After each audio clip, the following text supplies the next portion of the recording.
कामचोर देवरानी। एक बार की बात है, सुषमा अपने पूरे परिवार के साथ खुशी खुशी मोहन नगर में रहती थी। उसकी 2 बहुएं थी, पल्लवी और शिवानी। एक दिन दोनों बहुएं रसोई में काम कर रही होती है कि तभी उनकी सास सुषमा उन्हें बुलाती है।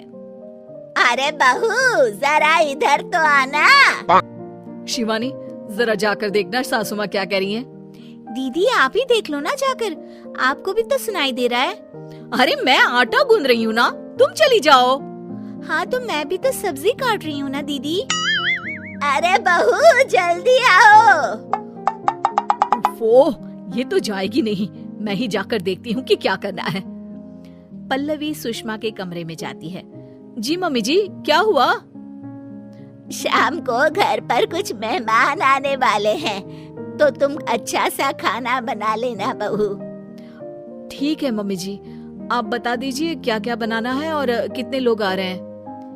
सुनील की मौसी जी और उनका पूरा परिवार आ रहा है।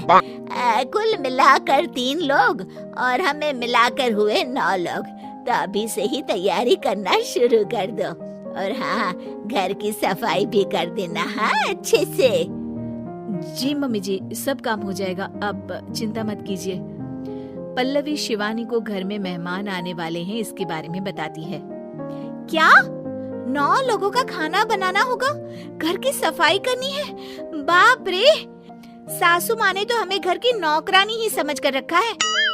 ऐसा नहीं बोलते शिवानी, हम इस घर की बहू हैं और घर के काम करना हमारा फर्ज है। दीदी तो है ही सासू माँ की चमची, जब देखो सासू माँ सासू माँ। मैं तो इतना सारा काम नहीं करने वाली। शिवानी कपड़े लेकर गमला साफ कर रही होती है और चक्कर आने का नाटक करने लगती है। मेरा सर चकरा रहा है। तभी वहाँ पल्लवी और सासू माँ जाते हैं। अरे बहू, क्या हो गया तुम्हें? मम्मी जी, बहुत तेज सर में दर्द हो रहा है।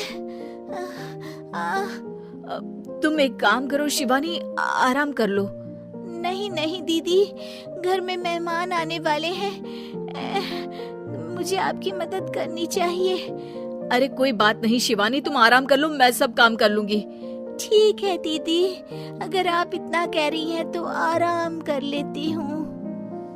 शिवानी आराम से अपने कमरे में मैगजीन पढ़ रही होती है। इसे कहते हैं आराम की जिंदगी। इतना सारा काम। चलो सारा काम खत्म हो गया, शिवानी को देख आती हूँ। शिवानी अपने कमरे में ईयरफोन में गाने सुनते सुनते सो जाती है और उसके साइड में मैगजीन भी रखी होती है। पल्लवी वहाँ आ जाती है और वो सब देखती है। ओहो, तो मतलब सब काम चोरी का बहाना था। अभी बताती हूँ इसको। घर का सारा काम मुझे करना पड़ा और ये महारानी यहाँ मैगजीन पढ़ रही है, गाने सुन रही है। पल्लवी रसोई से एक प्लेट और चम्मच लेकर आती है और शिवानी को थाली बजाकर उठाने लगती है। शिवानी अचानक से उठती है।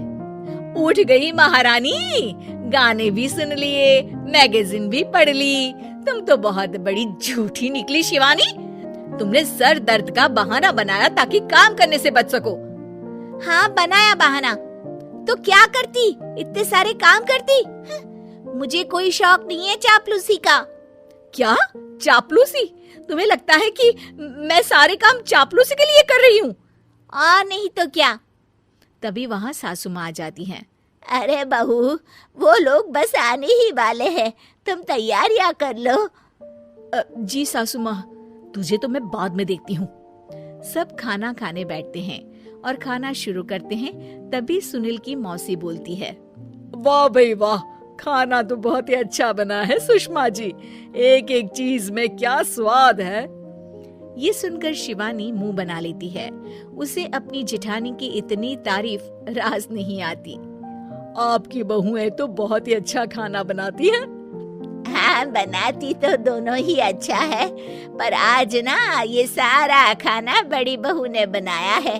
छोटी बहू की तबीयत ठीक नहीं थी, सो इसलिए। मानना पड़ेगा सुषमा जी, आपकी बड़ी बहू तो बहुत ही गुणवान है। पल्लवी की तारीफ सुनकर शिवानी को जलन होती है। पल्लवी ये सुनकर खुश हो जाती है और शिवानी की तरफ देखकर उसे चिढ़ाती है। कुछ देर बाद मेहमानों के जाने का वक्त हो जाता है। मौसी जी सबके लिए उपहार लाई होती है। वो सबको शगुन के पैसे देती हैं और अंत में पल्लवी के पास आती है। तुम्हारे लिए शगुन का लिफाफा तो है ही, पर बहू तुम्हें एक और उपहार भी मिलेगा इतना अच्छा खाना बनाने के लिए। मौसी अपने सोने के कंगन निकालकर पल्लवी को पहना देती है। ये लो, ये मेरे मनपसंद कंगन है, अब से ये तुम्हारे हुए। धन्यवाद मौसी जी। ये देखकर शिवानी तो पूरी तरह से जल जाती है और गुस्से से रसोई में चली जाती है।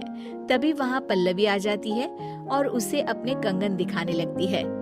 देवरानी जी, अब आपका सर दर्द ठीक तो है ना? मुझे लगता है कि अब सर दर्द शुरू हो गया होगा आपका।